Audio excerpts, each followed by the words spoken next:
حضرت ابراہیم علیہ السلام کی کوئی اولاد نہیں تھی اور وہ اللہ سے دعا کرتے رہے کہ انہیں ایک نیک فرزند عطا ہو۔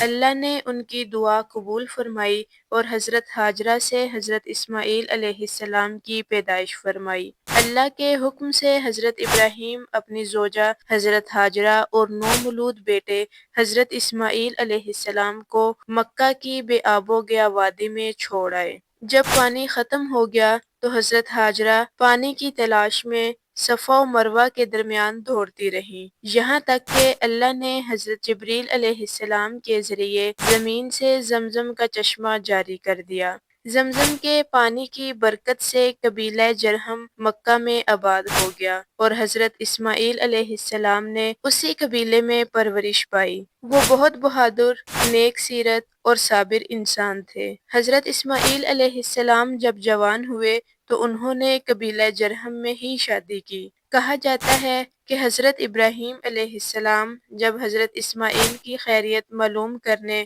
ان کے گھر آئے تو ان کی پہلی بیوی کو ناپسند فرمایا